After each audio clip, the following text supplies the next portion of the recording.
Hey guys, today I'm going to tell you about the time that I danced with a prostitute on my mission. Yeah, you heard that right. Now, let's get into the story so you guys can have a little bit of background. So, to start off, I served in the Virginia Chesapeake mission, so out in the South, people are crazy, they love Jesus. And I was a brand new missionary at the time. My trainer was also pretty brand new. She'd been out for about 4 months, so basically just got trained and then trained me. And we served in probably the most ghetto area in the mission. We were in North Carolina, a place called Goldsboro, and there were certain areas that we could not go to at all, and then there were certain areas that we could go to, but we just had to make sure it was in the day. So this day that happened, we were driving to one of the areas that we could be in just in the day. We were teaching a lady in the area, so we were just driving down the road on our way to the appointment when all of a sudden this lady starts screaming at us from the street, just screaming. And we're like, what's going on? So my comedian's like, what should we do? And I'm like, well, let's go talk to her. I'm a brand new missionary, so I'm like, of course, like she is running for the gospel. Let's go get her. She's ready for the gospel.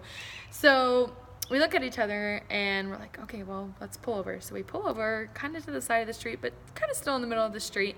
And this lady pops up into our window just like this. Hey, ladies. And to help you paint the picture for what this lady looks like, she's an African American. She's got a little Hindi jewel dot, some kind of thing on her forehead. Then she's got like a crown around her head that looks like some kind of snake, Medusa-y look. Because then her hair is crazier than mine. She's got it in like half cornrows, half dreads. Not really sure what was going on. It was crazy, matted. Her makeup was insane. She had rainbow eyeshadow on, but it wasn't just like around her eyes. It was like around her whole face right here. So we've got like red, orange, yellow, green, blue, purple, sparkles, just rainbow all over her face. She's got a head to toe black body leather suit on and these heels. And then her hands, she's got gloves on. And these aren't just like regular gloves. Her gloves were black, but they had claws about this big just sewn onto the end. And so when she got up to the window, she's like, hi ladies, do you have any money for me? And we're like, no, sorry, we're missionaries. We actually don't have money. We pay to be out here. We teach people about our church, more about Jesus Christ and what we believe in. And that just sets her off. Oh my gosh, I love Jesus. She's like, of course, if you guys are teaching for Jesus, then you should have, money for people that love Jesus. And we're like, well, we actually don't have money. We're just here to teach people.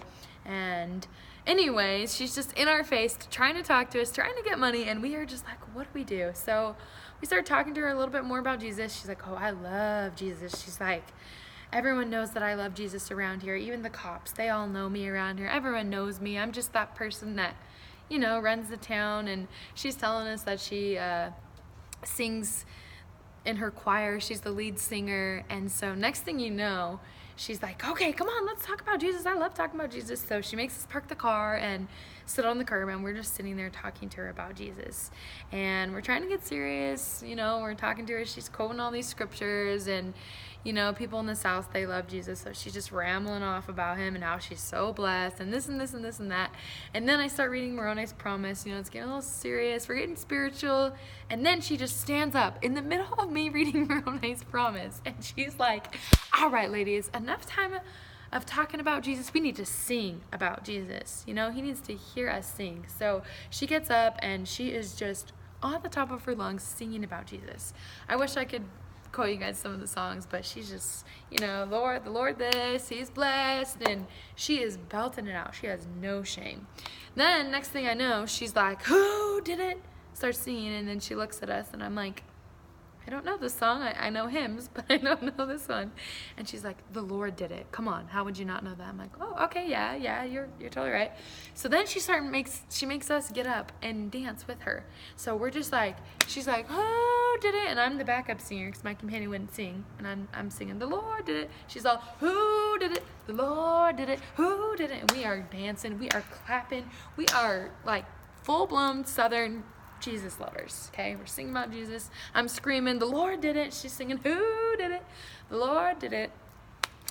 And this was the funniest story of my life. I love sharing this story, but not only do I love sharing it because it's funny, I danced with a prostitute, I talked to a prostitute about Jesus, but that story taught me a huge lesson that stayed with me the rest of my mission.